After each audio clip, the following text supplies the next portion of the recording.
Episode 9 of House Call just came out today as of recording this. And in that episode, we began by talking about the fact that nothing ever happens. We were up here talking about if you're an NFL player and you want to get traded, the last thing on this earth you should do is ask for a trade because you won't goddamn get it. An hour after the episode was published, something happened. Micah Parsons is now a member of the Green Bay Packers. The one trade that we thought would never happen finally went down. We're here for our instant reactions to grade this trade for all parties involved, talk about who wins, who loses. Before we get to that, Donovan, as a resident Cowboys hater, somebody who hates his team more than I've ever met anybody who hates anything in their life. I'm going to get started. This is the best day of the summer.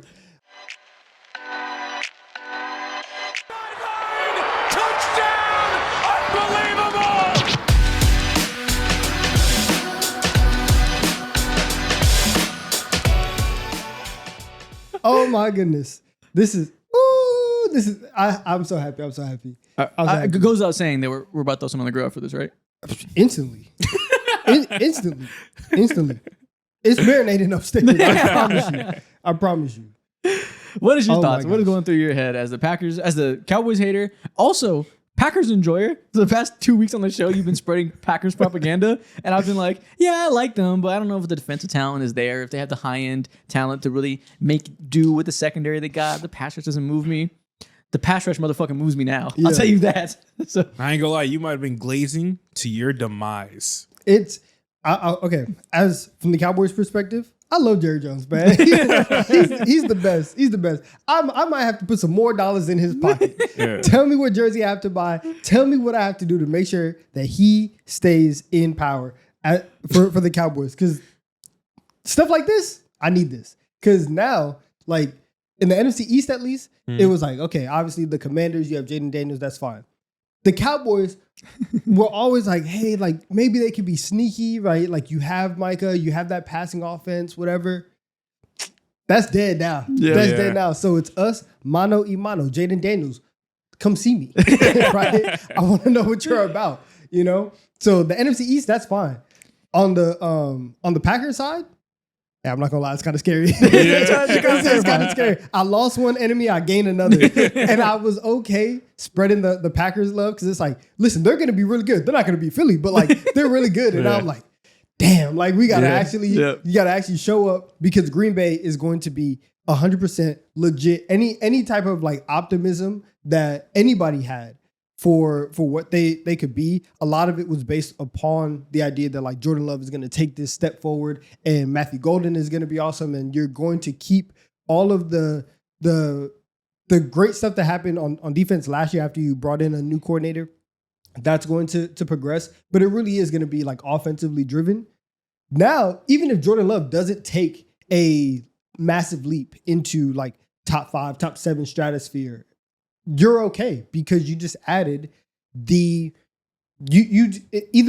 Myles Garrett or Micah Parsons, whatever, but you just added the best defensive player on the market. Tier 1 edge rusher. Exactly. You just added that to your team. And so 100%, like the two things that we were talking about were, can the Packers get a vertical threat? They got Matthew Golden. Can they get a pass rush? They got the pass rush. Exactly. You got Parsons.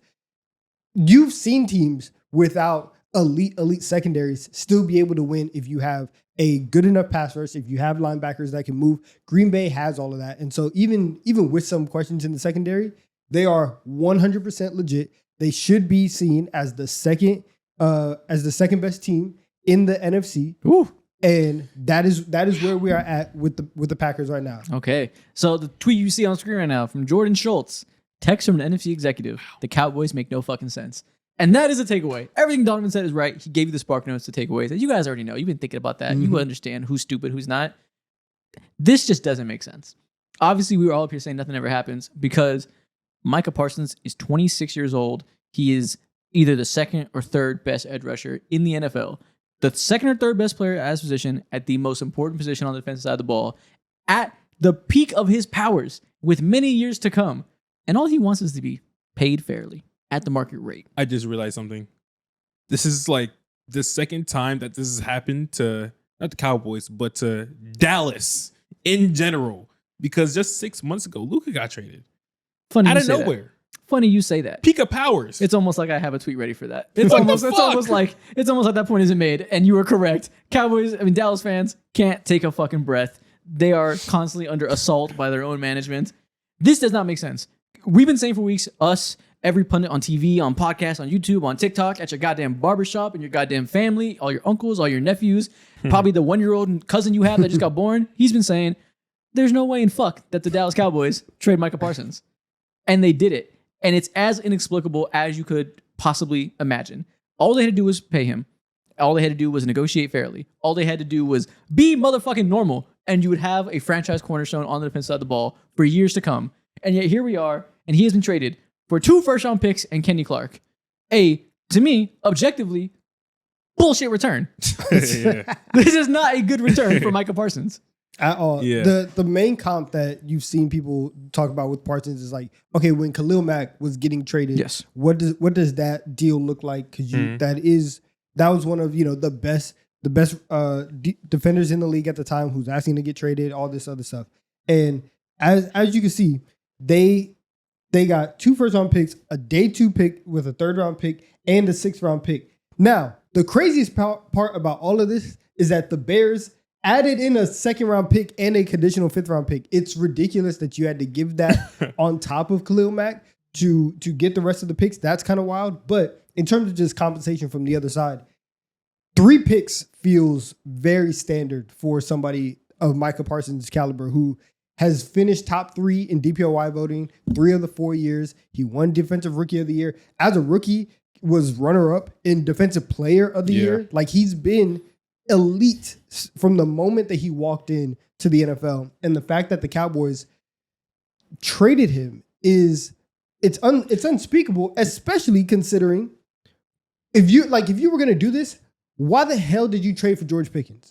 It makes no sense, specifically because also just, 2-3 days ago, Jerry Jones went on a world tour, press tour. I saw him linking up with Stephen A. Smith and all that, talking about how he gave Micah Parsons his best foot forward. Also said that he offered him somewhere around the ballpark of like upwards towards like $200 million. And of course, like he got extended for 188. Someone is lying. Something is happening right now. Someone is trying to deceive me in my eyes because literally just a week, 2 weeks ago, we have this segment called Mo Knows or whatever. And I found out that, trade requests are fake, like you mentioned earlier at the start of the show. And to me right now, all you said was bullshit because shit, bro. NFL trade requests is real as shit. Ramsey got traded. Micah got traded. Listen, it's a 50-50 split. Myles Garrett doesn't move. McLaurin doesn't move. Hendrickson doesn't move. Yeah. But sometimes something happens and you get a Micah Parsons trade that you never see coming. And yeah. Okay, so topic of this episode, as the title you see, we're grading this for everybody involved. Mm-hmm. What are we grading this for the Cowboys? For the Cowboys, it's an F. It's the clearest F. Yeah, it's the clearest F. I think it can't be anything other than an F when you trade the 26-year-old superstar. Yeah, unless you were getting like 3 or 4 first-round picks. Yeah, unless you were recreating the Herschel Walker trade. Yeah, this is going to be an F. Because the last 2 off seasons, you've gone through this whole soap opera of are we or are we not going to pay our franchise guy, and they ended up doing that with CD. You did the same thing last year with Dak, and he ends up getting the contract like the day that the season starts. Now it's Micah's turn, and you think that it's going to be the same thing. You think that you can just go ahead and talk about people in the media and move to them shadily in negotiations and think that everything is going to be the same. And now you just lost out on Micah Parsons. It's an F for Cowboys as an organization, as a fan base. It's a goddamn F minus for Jerry Jones. As a record label and a crew. And a motherfucking crew. It's an F minus for Jerry Jones getting embarrassed. You got... What should have been the package in your mind? 3 first-round picks at least. Bare minimum. Well, no, I mean, just 3 first-round picks. Like, you probably can't get more than that. That'd be ridiculous. But it should have been 3, not 2 plus 30-year-old Kenny Clark, which, good player. 30-year-old Kenny Clark. It should have been a 3rd first-round pick or even at least a 3rd round pick to make up for the fact that it's Kenny Clark if you want to do adequate value. Jerry Jones got ran through a goddamn wood chipper by Micah Parsons in the media, in negotiations, in outcome. This is a for Micah Parsons at everything that has to do with him and his interests. This roster, this defense is terrible. Yeah, I got this 2 pull up. Okay, so keep on. We'll get to the Packers later. Yeah. On the topic of the Cowboys. So we know Jerry Jones ran through a wood chipper embarrassed at your own game of media antics, all this shit. We'll talk more about. But you mentioned, why would you make this trade when you already traded for George Pickens? So obviously they didn't want to make the trade is the answer, that they didn't intend to. But I feel like you have to be more inclined to make it work and give Micah whatever he wants, because you have the highest paid quarterback in the NFL. Not the best quarterback in the NFL, but the highest paid. You got to make that value work. Otherwise, you look stupid as shit for paying the 9th best quarterback in the league, number 1.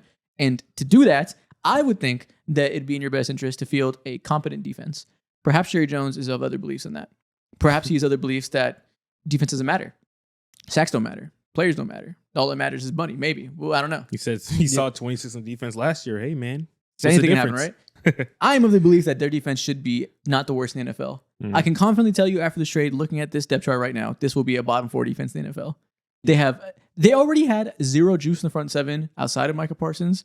Now you remove Micah Parsons. We better get a year 3 leap from goddamn Mozzie Smith. He better become Dexter fucking Lawrence. Otherwise, this is going to be just a talentless unit top to bottom. Yeah, the whole thing, especially for the Cowboys, it's enough not only because you traded Parsons, not only because like even going and getting Pickens, but there were also reports saying that the Cowboys were thinking of, like, they entertained the idea of, like, hey, are we going to trade Micah all the way back to February? Yeah. Because obviously the season ended pretty early for them, and they had time to think, and that Micah is, like, his extension time is coming. And so it's like, okay, are we going to pay him or are we going to trade him? So you've been thinking about this for 6-7 months, knowing that you can get more value by trading Micah before the draft, as like free agency is opening, when teams have more space, when teams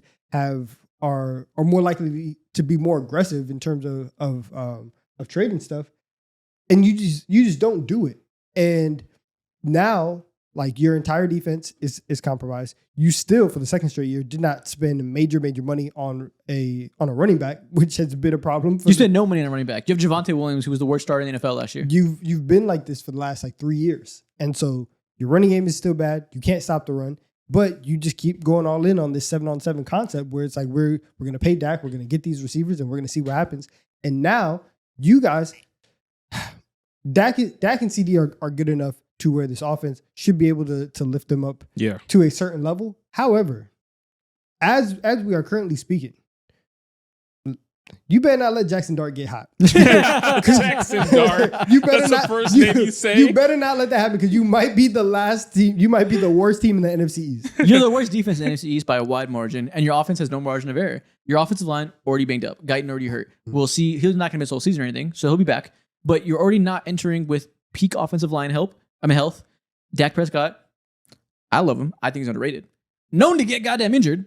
Known to miss games from time to time, as in almost every year or every other year. So that's always dangling over your head.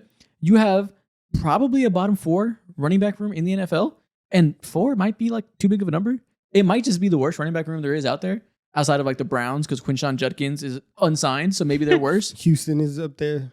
But Joe Mixon injured. But even without injuries, you have Javonte Williams, who at one point, promising. ACL injuries happened, no longer promising. Less promising. Miles Sanders. And hopefully Jaden Blue is a goddamn godsend in Devon A-Chain Part 2. Otherwise, there will be no competent run game. There will be iffy offensive line health. Your quarterback health is always an issue. Your 2 wide receivers might be a top-tier duo, which is great. Well, actually, is a top-tier duo. That gives you a floor. But if your entire offense is built around an injury-prone quarterback and a great passing attack with no running game and an iffy offensive line health, you have negative margin for error. It's almost impossible to imagine you don't deal with injuries that make it so you have certain weeks where your offense is kind of ugly, and defensively you have no type of floor raising abilities in that end. Honestly, you know what it feels like?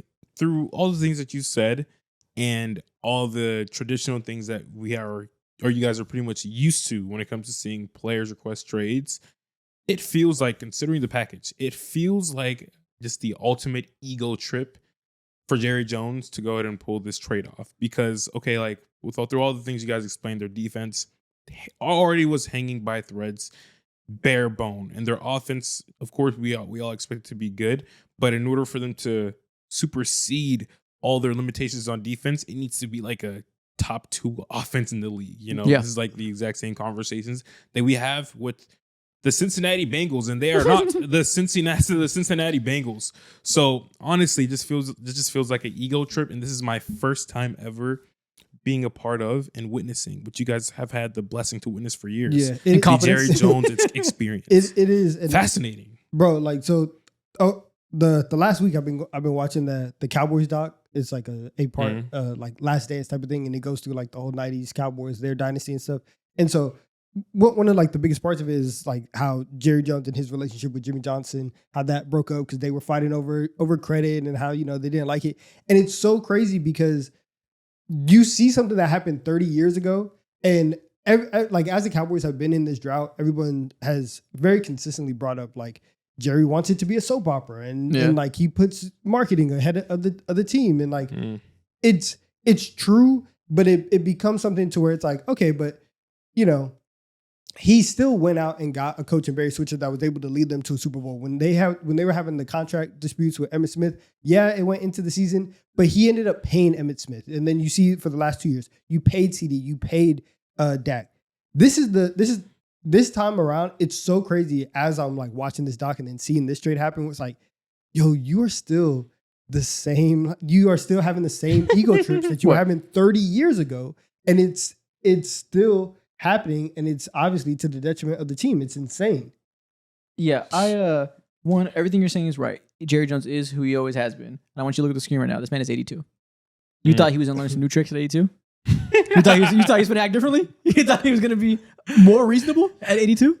He's standing on all 10, man. That's all he knows. He's never worn any shoes other than bullshit. He's never done anything in his life other than incompetence. God damn, bro. I will say, this doesn't seem like the time to be playing the long game. It doesn't seem like it doesn't seem like the time where you can go and be Sam Hinkie and be like, okay, this is going to be the process.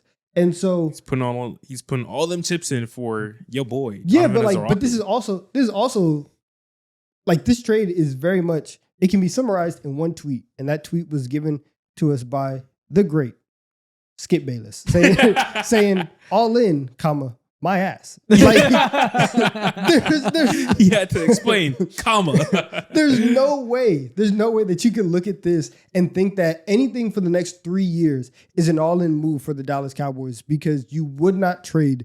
Like, even if you had a bad season this year, what you would do is say, hey, we have a 26-year-old all-pro on our defense. That is where we start. That is our building block. Where do we go from here? And they have chosen not to do that. And now the Green Bay Packers are on top of the world. And they are now going to be everybody's favorite and everybody's darling. And it's obviously like funny because they've beaten the Cowboys a million times over the last like decade and a half in the playoffs. And they just scammed them again. Yep. The Cowboys, man, like, what's the realistic ceiling of this team now? With having this not even mediocre, this is fucking 9-8. Below average defense. 9-8. That's the ceiling. That's the absolute ceiling. And that is assuming that you get MVP level Dak and CD. 1,700 yard CD. George Pickens, best wide receiver 2 in the NFL. Jesus Christ. Javonte Williams bounced back to pre-ACL form. Yeah. What's the floor? 5. They can get like 5, 4.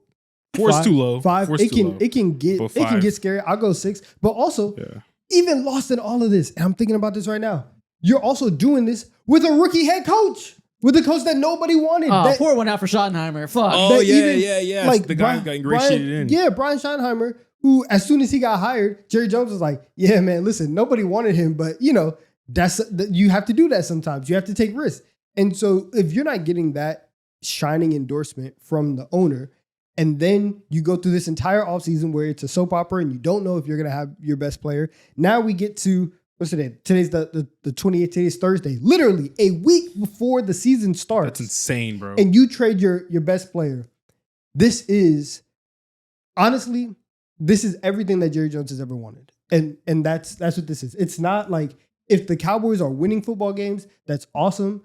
This is the biggest spectacle in the NFL this year. If you were out there and you're listening to the show, and you're above the age of 18, preferably over the age of 21, go out there, find your sportsbook of choice, Bet the Dak Prescott over on whatever prop bets they have for the season. Whatever season-long specials, bet it.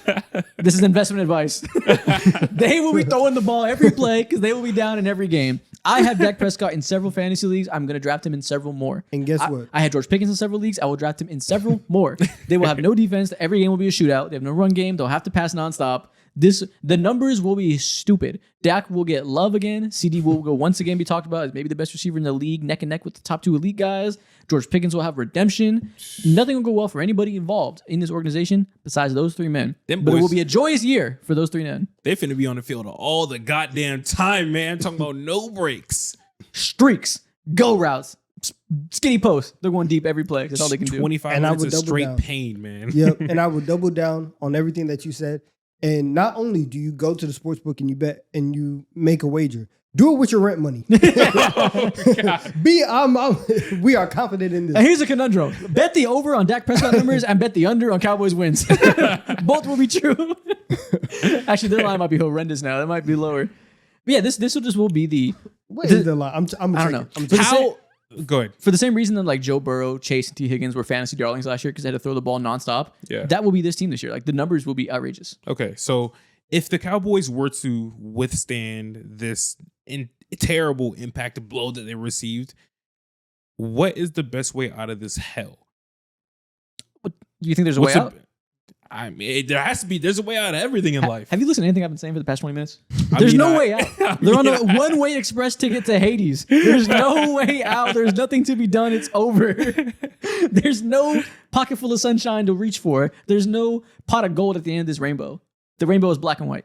Their line is at 7.5, juice to the under. So 7 and 10 is about where Vegas is saying like it's gonna go. Fuck it, man. Just trade everybody and rebuild at this point. Yeah, go NBA brain with it. Yeah, exactly. Listen, we trade Dak for 2 first-round picks, get the Saints first-round pick for next year. We trade CD for 2 more first-round picks, get the 49ers first-round pick for next year. We'll go into next year in the next 3-year window with 8 first-round picks. We can really rebuild. We can offer 3 first-round picks for Patrick Mahomes. We can really turn this thing around instantly. Listen, man, I got a game plan for them. I could change lives. Yeah, there's just...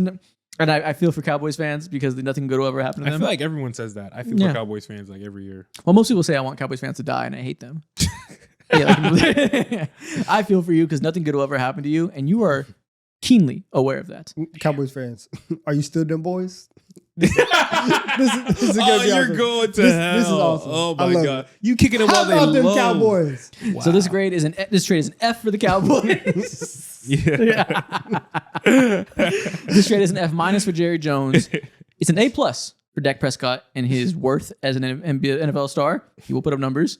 It's an A+ for CeeDee Lamb putting up numbers, and it's an A++ for George Pickens because he will get paid well because he put up numbers. F for Cowboys fans. F for the head coach too. God damn, F for bro. the head coach. We're wrenching all your plans, all them schemes. This is an A+ for Skip Bayless. He just launched a new show. He's back on our TV screens. He's back in the public consciousness, and he has more Cowboy stuff to rant about. So good for Skip. He's gonna be so ready. I'm ready to unleash on the Dallas Cowboys. You can't teach an old dog. You can't teach an old dog new tricks, but thankfully this old dog can continue his old tricks and scream about the Cowboys. I can't wait. Week 1 after the Eagles win by like 17.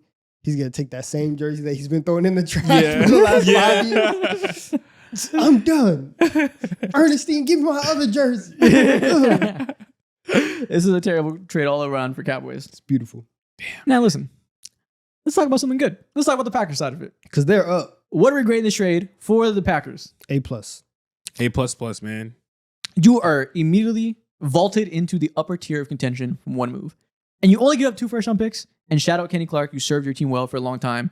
Not consequential when you're adding the best pass rusher in the NFL. Everything that I doubted them for not being a top tier contender because of the lack of defensive juice, defensive talent to complement the what should be a top flight offense. All of that has changed immediately with Micah Parsons. I don't know what nitpicks to point to anymore to say they're not contenders.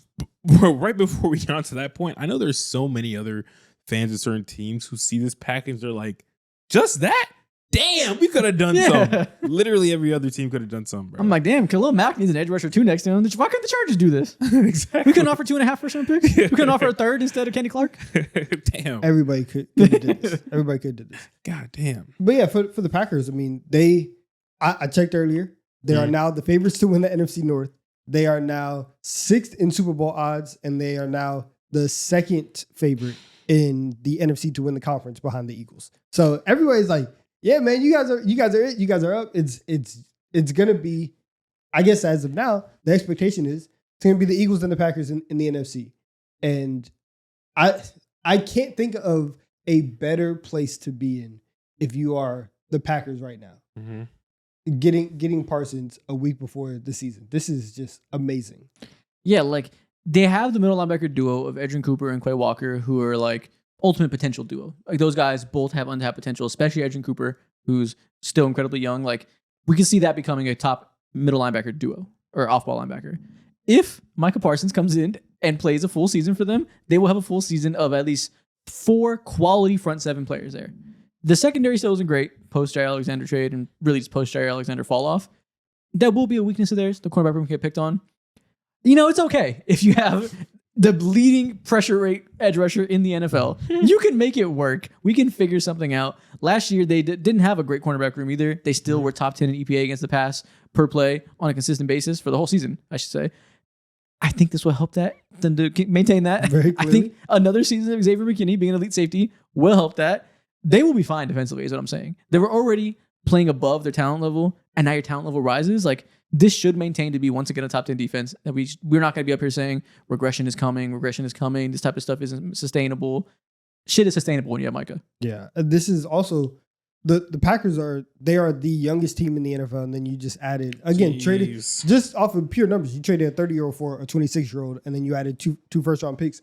It's about to get scary. And I think if we just go like in the NFC North now, you have Micah Parsons being able to apply pressure to Jared Goff.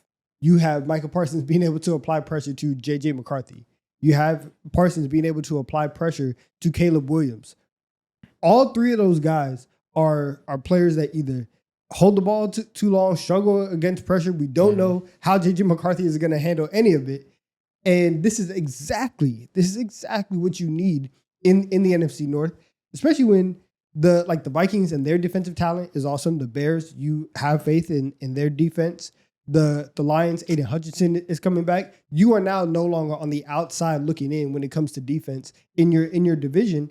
And when you have LaFleur as your head coach, again, you have Jordan Love, who is, if he can stay healthy for the entire year, there's no reason why this team shouldn't win the NFC North. And again, isn't going to make a deep run in the playoffs. This division is a motherfucking bloodbath. You have Hutchinson, you have Micah Parsons, and you have the nasty duo that the Vikings have. 3 great defensive lines now with top tier talents. And then on the other side, you have the Bears, who don't have good defensive line talent comparatively, but they have Dennis Allen and a fantastic secondary that will dial up pressure by the nature of their pass coverage being so good and Dennis Allen being such a great defensive mind. You say this, that the Packers should win, and that's obviously the first reaction, is like, you're already in the mix, you get Micah. Yeah. Next level.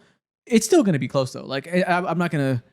I'm trying to let myself overreact and say it's like obvious they're going to win, because the Lions still have incredible top end talent across the roster, still have Dan Campbell, still have the reliable quarterback, still have everything in place that made them the favorite before. Yeah. The Vikings still have a completely stacked roster outside of the rookie quarterback that if he hits, they could also, again, be a 14-15 win team that's one of the best in the NFL.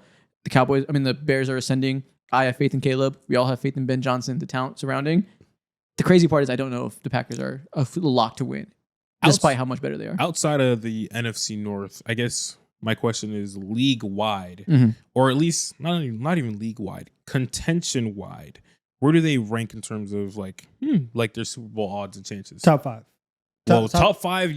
That means 5. that you genuinely believe that they can surpass the Lions because they are like on that line too.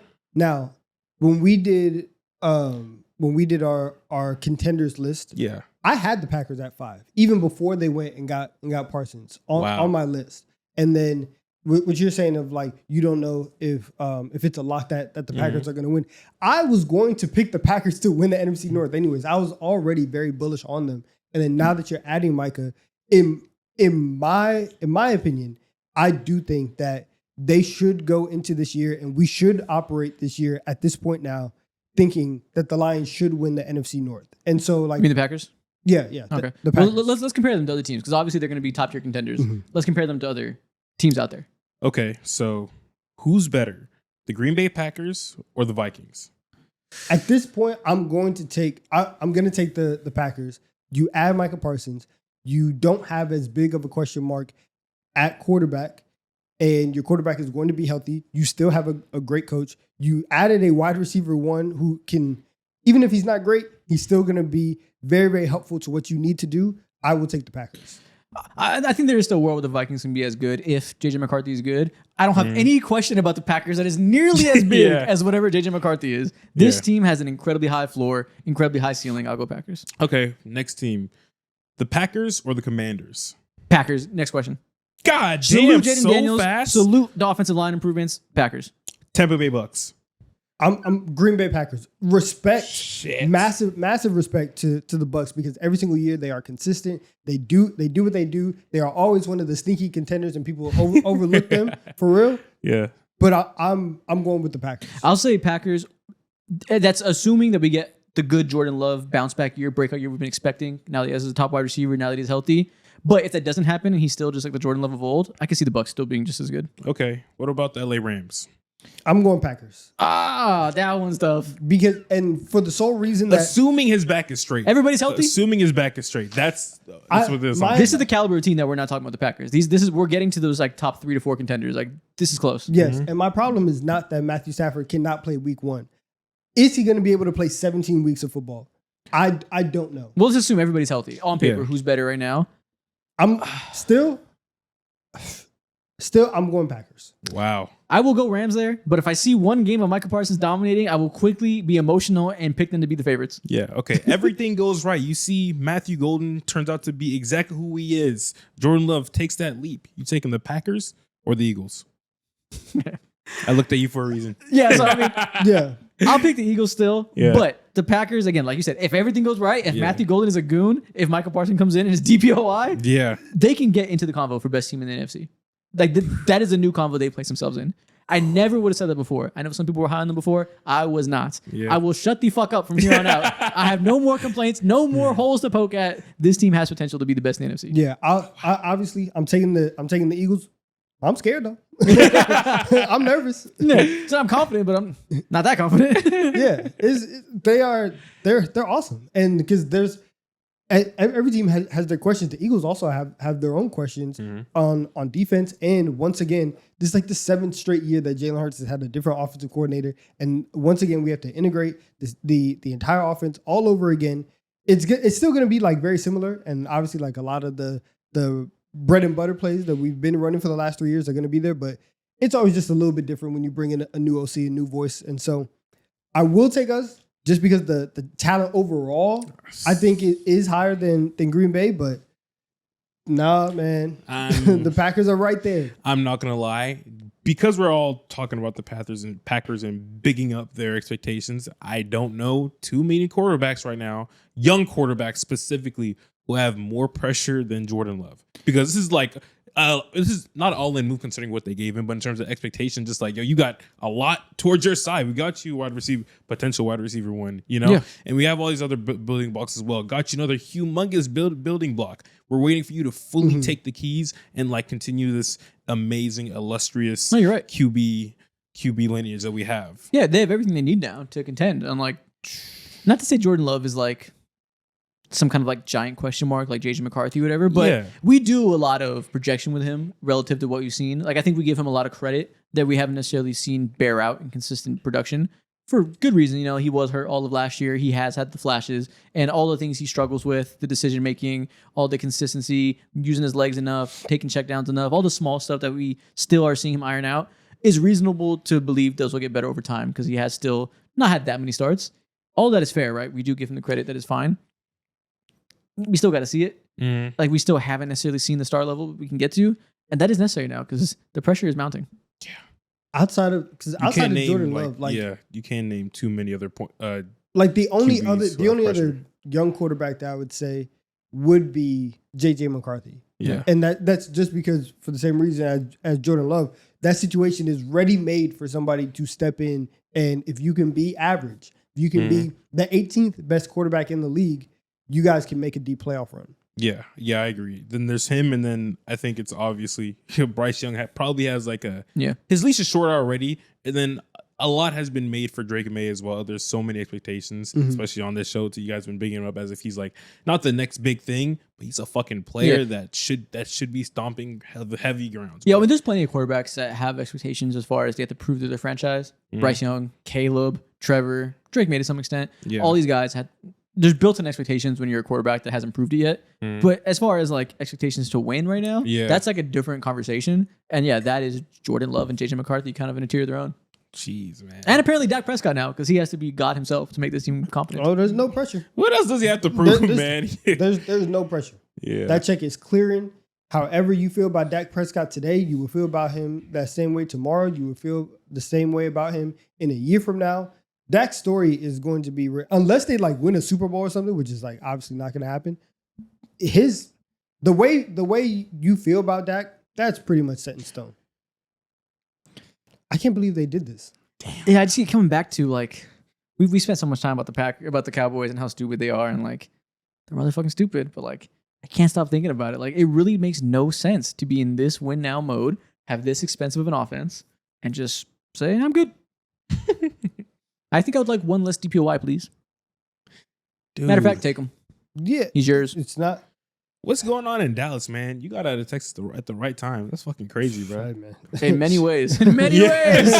Hey, man. Wait, what's going on? It's like a quadruple entendre. But Let's get into it. Let's talk about Prager U.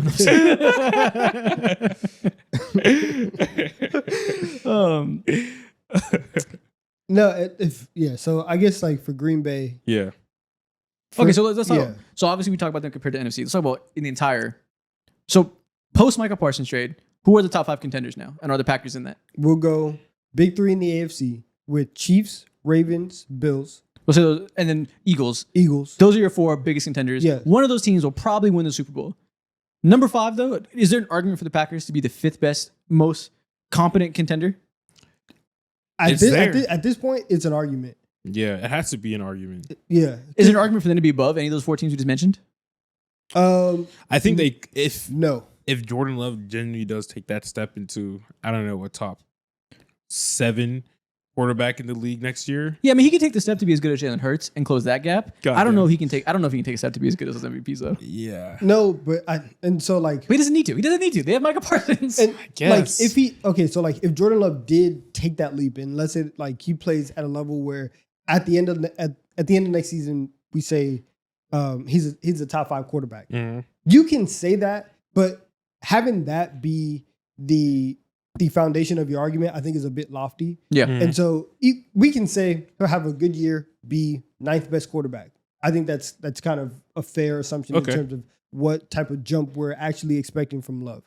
If you get that, I do like that a lot, and I do think that they're going to be the 5th team, just because at least in the conference, you have the best defensive player in the conference. Yeah. Mm-hmm. And so anything on this side of the bracket, you're going to walk into every game and you are going to have somebody right there. Micah Parsons, you already know. Anytime he's on the field, where's 11? Who do we have to double team? 11. Everybody else is going to get so many more opportunities. You have Micah and you have Cooper and Quay Walker as a duo behind him. And then secondary, you have Xavier McKinney. But even on the other side of the ball, you still have Matt LaFleur, who is as talented as any of the offensive minds we talked about in the top 4. He is a true top-tier offensive coordinator. And even if Jordan Love stays the 11th, 12th best quarterback in the league and doesn't make a big leap, you secure Zach Tom, you have your protection up on the front 5. If Matthew Golden is good and opens up that offense as a vertical threat, and you still have Jaden Reed, who is an underrated vertical threat, great slot receiver, and all the other misfit number 2 wide receivers they have, this could once again be a top 10 offense pretty easily. If Jordan Love's healthy, you could see top 5 if we get last year's production at Josh Jacobs with a wide receiver 1 and with everybody else in the wide receiver room slotting down a number. Tucker Kraft, maybe breakout year. This could be a top flight team on both sides of the ball. Yeah, I think so for Green Bay, because it's funny because like the rest of the teams that are going to be contenders in the NFC is basically the Eagles and then the NFC North. Yeah. And then maybe we get a full healthy season from the Rams. We'll see. Maybe we get somewhat of a healthy season from the Niners. We'll see. But if none of those teams are healthy, then they're not going to be in the mix. So yeah, the Lions or Rams are the other 2 teams that could be number 5. In the AFC, if we're going full league, after those big 3, Houston is there just because like their division is bad, but like, you know, are we going Denver at that point? Like, at this point, would you take Denver or Green Bay? Green Bay. Okay, so at that point, it really is just going to be how you feel about them in their own division. Damn. Against the Lions and against a very healthy Los Angeles Rams, and they got Stafford and his broke back coming in trying to play quarterback. So yeah. I don't know how to. Actually, I do know how I feel about that, Yeah. but that's where we're at. Okay. I'm gonna name you guys some different players, different people involved. You let me know if they're a winner or loser of this trade. Okay, what word they got? let's do it. First off, Jerry Jones. In his mind, he's a winner. Loser. In his mind, he said, "Take your bags and go to Wisconsin." Jerry Jones could get bitch. hit in the knee with a baseball bat, and he would be a winner in his mind. Exactly. I care very little for the thoughts of Jerry Jones' mind. Now, to the rest of us, to the world, in reality, Biggest loser of this trade. 2025. Got dog walked by Micah Parsons on all front. Micah got what he wanted. So in that regard, Micah Parsons, Winner. gigantic winner. Clear winner. It doesn't matter where he went. He could have went to the Browns. You get that money? Yep. He wanted two things. He wanted bag, contending team. What do you know? You got both of them. yeah. It's an all-out win in all regards. Most people request a trade in the NFL these days. They get ignored. Jacoby Myers is over there screaming to the mountaintops, trade me. And Pete Carroll is like, get to work. Micah Parsons got what he wanted. He got a trade. Jordan Love, winner or loser? Winner. Humongous winner. What? The ceiling just got even higher for your team. Winner for sure. Also, more pressure now. Because now Yeah. we're talking about you as being a top flight contender. Now we need you to be healthy. We need you to be consistent. We need you to continue to develop. So it's good pressure to have, but there's way more pressure on the shoulders now. Yes, but now it is much easier because Jordan Love, maybe he does have that Green Goblin mask that's always staring at him of like, throw this crazy pass. You don't have to do that now. You don't have to feel like you have to be Superman. Your defense got your back. You Exactly. got Micah Parsons. It's okay. Okay, Just Cowboys chill. fans. Oh, losers. But understand though, Ooh. that didn't change with the trade. They were always losers. Like they always suck. So they just are who they are. So yes. It almost feels like we're just like a grown man playing basketball against like 10-year-olds and you're dunking on them. Isn't and it's that like, fun though? What type of person are you? I bet you think it is. Isn't that fun? Have you never drop stepped on a fifth grader? What? It's amazing. I do it on a third grader, man. My little brother be getting hell from me. It's amazing. Yeah. Man. I'd get a tech in the church league. Like, I would dunk on these little kids, man. Winner or loser, Skip Bayless? I think overall, if we're looking at things from a grander scheme of things, he's probably one of the biggest winners. Content is king. Just released a new show. More rage baiting, more viral moments. You just extended your career. How old is Skip Bayless? Like 70? He's got another 20 years added on to his career, bro. Oh. Listen, he's gonna do this to the day he dies. he loves this. He loves If there's this. some shit to scream about, it will be script by Skip Bayless. Exactly. Who else lost this motherfucking trade? It's a great word. Oh, Who lost? I guess that's all the thoughts we have. on this Another trade. winner, Michael Parsons' agent, Bag getter. bag getter. You were able to show everybody I am more powerful than Jay How do you Jones. think Michael Irvin is going to react to this? He got to be a Oh, loser too. yes. He is also loser. Michael Irvin did lose like 10 minutes before the trade got announced. He went on NFL Live and they were asking him about it. And he was like, listen, man, like this is all part of negotiations. There's no way Michael Parsons gets traded. And then boom, he got traded. Damn, tough scene. And I'm sure he's going to call up Jerry and be like, oh my God, Jerry, what are we doing? Like, we're losing recipes, Jerry. Like, Jerry, nobody believes in you. Just pouring out for Cowboys fans. If you know one, never mind. I was gonna say go be nice to him, buy him a gift or something, but I think you should probably just laugh at them. I checked in on a couple of the Cowboys fans that I know just to see their overall state. However, in another group chat, I did send the picture of Micah and Luka photoshopped in different things. So I will be dancing on their grave. Yeah, if you know Cowboys fans in your life, put your hand in the cash register. What are we saying right now? Man. Oh, I can't wait. Next Thursday is going to be a movie. No, we need that. We need that sway rant for anybody in Dallas. How soon can he play, Micah? Tomorrow, he can play He's now. going to play week 1. Yeah. Jesus Christ, man, that's Yeah. crazy. Week 4, Cowboys, Packers play Cinema. on Sunday Night Football.